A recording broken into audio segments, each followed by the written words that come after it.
Shalom Bapak Ibu yang dikasihi Tuhan. Kita bersyukur karena kita mendapatkan kasih karunia bila kita boleh menjadi seorang Kristen. Hari ini mari bersama-sama kita merenungkan firman Tuhan di dalam kitab Galatia 2 ayat 19 sampai dengan 20 yang berbicara tentang kehidupan seorang Kristen. Yang pertama adalah mati dari hukum Taurat. Di dalam Galatia ayat 19 dikatakan bahwa kita telah mati oleh hukum Taurat untuk hukum Taurat supaya hidup untuk Allah. Hal ini berbicara bahwa keselamatan hidup kita bukan karena ketaatan kepada hukum atau disebut juga karena hasil usaha kita. Tetapi keselamatan hidup kita ini adalah karena Kristus yang telah menjadi jalan bagi kita. Ada satu ilustrasi yang bagus, yaitu tentang hewan kerbau yang diikat tali pada ujung hidungnya dan bergerak hanya saat ditarik. Nah, kita lihat yang tinggal di pedesaan, yang pernah melihat kerbau atau sapi yang sedang digembalakan, lalu diikat hidungnya, ya ada lubang hidungnya, kemudian diikat tali dan diikat ke tunggul, atau mungkin ada rumput yang agak tinggi tapi rimbun banyak, kemudian diikat jadi satu. Lalu kerbau itu hanya berputar di sekitar itu seturut dengan jangkauan talinya. Kalau panjang ya agak lebar, kalau pendek ya hanya di sekitaran itu saja. Nah, kenapa saya memakai ilustrasi ini? Karena seseorang yang hidupnya hanya terikat kepada hukum, maka dia adalah seperti kerbau yang diikat talinya.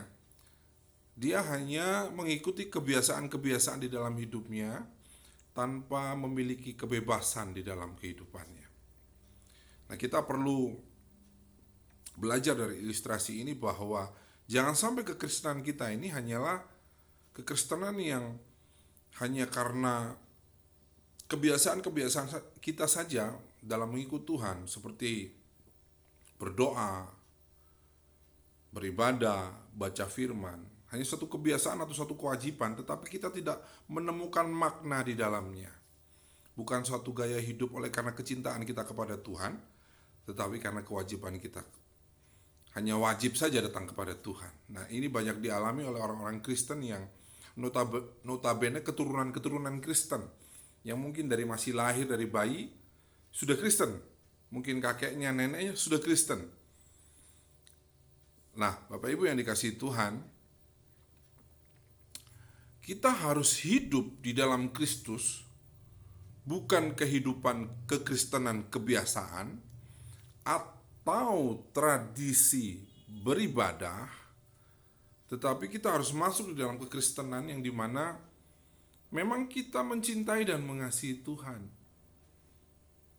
Ada banyak orang yang tidak memperoleh kesempatan seperti kita. Kita lihat ada di beberapa negara sana, untuk mereka bisa beribadah, berhimpun, baca Alkitab, itu sudah sesuatu yang berat. Bahkan ada yang negara melarang, ada yang dihukum mati. Bahkan kalau kita lihat kekristenan mula-mula, mereka hidup di dalam tekanan, ancaman, supaya mereka bisa berkumpul, beribadah, hidup dalam persekutuan. Sementara kita hidup bebas di negara ini untuk bisa beribadah kapan aja. Kita bisa datang kepada Tuhan di tempat dimanapun kita tahu, atau Anda banyak gereja di negara ini sehingga kita bisa berhimpun, beribadah dimanapun. Nah, kita bersyukur kalau kita ada di dalam kondisi seperti ini. Nah, tetapi hal yang berbahaya adalah ketika kekristenan tidak ditekan dan hidupnya hanya berdasarkan tradisi, setiap hari Minggu, setiap hari Senin, doa pagi, baca Alkitab, tetapi dilakukan bukan karena memang karena kecintaan, tetapi karena kebiasaan. Sehingga akhirnya makna kekristenan yang sesungguhnya di dalam diri kita terhilang. karena itu hanya kebiasaan. Tetapi Tuhan inginkan kita untuk lebih lagi, bukan seperti itu. Bagaimana cara kita untuk hidup mengikut Kristus bukan berdasarkan tradisi atau kebiasaan? Mari kita pelajari bersama-sama, kita belajar selanjutnya. Yang kedua adalah hidupku bukan aku lagi,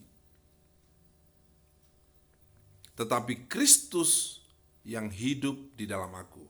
Di dalam Galatia 2 ayat yang ke-20. Nah, orang Kristen yang hidupnya dipenuhi oleh Kristus adalah orang yang menjalani kehidupan kekristenannya bukan karena tradisi atau kebiasaan. Ya memang tradisi dan kebiasaan itu tetap dia jalankan, karena kita pasti akan beribadah, ada liturgi, ada hal-hal yang kita harus kerjakan, pemuritan atau mungkin pembelajaran, Zoom atau apa, ada banyak bahkan sekolah Alkitab itu adalah hal-hal yang memang harus dikerjakan gitu loh. Tetapi kenapa dikatakan bukan karena tradisi atau kebiasaan, tetapi oleh karena iman, percaya, dan kecintaannya kepada Tuhan. Saya percaya ketika seseorang itu mencintai Tuhan, mengasihi Tuhan, dia akan datang kepada Tuhan bukan karena kebiasaan. Ketika dia bangun pagi, yang dia cari adalah Tuhan. Bukan karena dia harus bangun pagi, kemudian dia harus berdoa. Ketika hari Minggu dia datang beribadah kepada Tuhan, datang berbakti kepada Tuhan, bukan karena memang hari Minggu adalah hari ibadah, tetapi karena memang dia rindu dan suka untuk datang berhimpun bersama-sama, bersukacita, meninggikan dan memuliakan Tuhan. Karena cintanya kepada Tuhan, bukan karena kebiasaan. Nah, mari masing-masing kita melihat ke dalam diri kita, selama ini kekristenan kita seperti apa? Dari kita masih sekolah minggu, kita remaja, pemuda, apakah karena kita hanya mengikuti tradisi atau karena orang tua kita Kristen lalu kita pergi ikut ke gereja sekolah minggu, atau oleh karena teman-teman kita saja, atau memang setiap hari Jumat ada youth atau setiap hari Sabtu ada youth, tetapi karena memang kita tuh cinta sama Tuhan.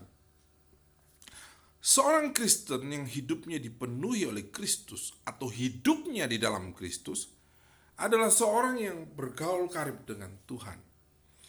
Bukan karena kewajiban.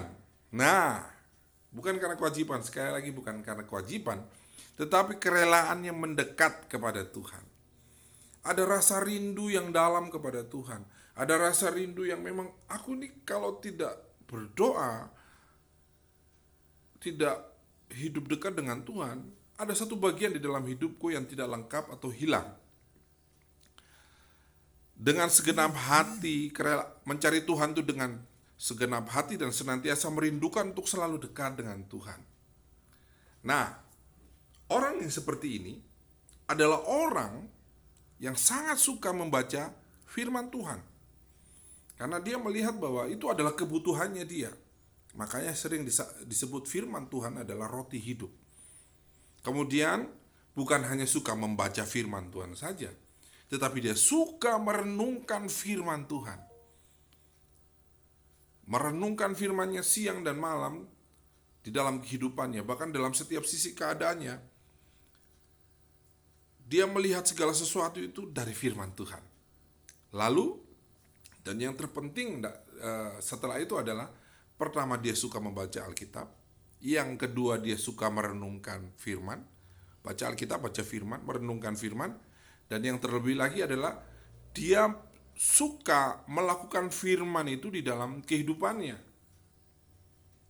Ya, karena kalau firman hanya dibaca saja tanpa merenungkan, bagaimana kita bisa memaknai atau mengerti makna dan tujuan dari firman itu di dalam kehidupan kita? Kalau kita hanya membaca firman itu saja. Tetapi kalau kita membaca firman, kemudian kita merenungkan, kita mendapatkan sesuatu yang ilahi. Ada hal-hal yang baru yang kita dapat dari kita merenungkan firman. Dan kita menangkap maksud Tuhan di dalam perenungan-perenungan kita itu. Lalu kemudian, kalau hanya sampai di situ saja, dan kita tidak melakukannya, maka kurang, harus melakukannya di dalam kehidupan kita, baru terlengkapilah itu.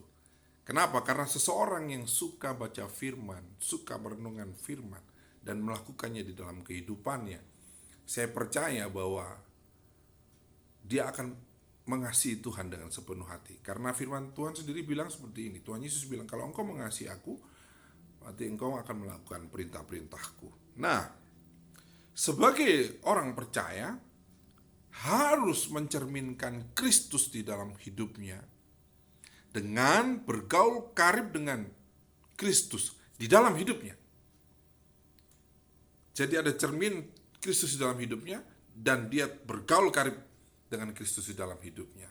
Nah, saya percaya bahwa ketika orang itu bergaul dengan Tuhan, maka Kristus itu akan memenuhi dia, dan dia hidup di dalamnya. Kristus hidup di dalamku, dan aku hidup di dalam Kristus. Nah, ini akan terjadi bila orang mau bergaul karib dengan Tuhan. Jadi Bapak Ibu yang dikasihi Tuhan, hidup di dalam Kristus adalah bergaul karib dengan Tuhan. Bukan karena kebiasaan belaka, tetapi kehidupan yang akrab dan bertumbuh sebagai seorang Kristen.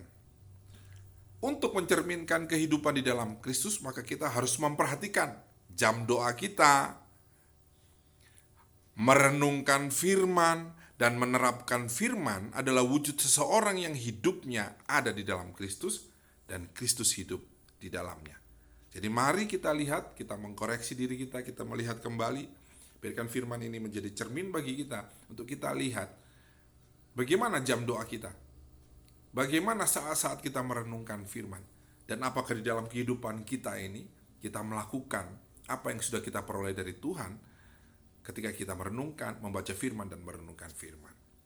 Jadi saya percaya bahwa ketika pergaulan yang akrab dengan Tuhan ini kita lakukan dalam kehidupan kita, maka kita akan melihat kekayaan Kristus itu memenuhi kita.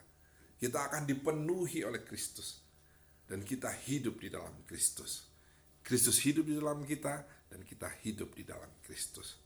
Demikian Bapak Ibu Saudara yang dikasihi Tuhan, dikasihi Kristus Tuhan Yesus memberkati. Shalom.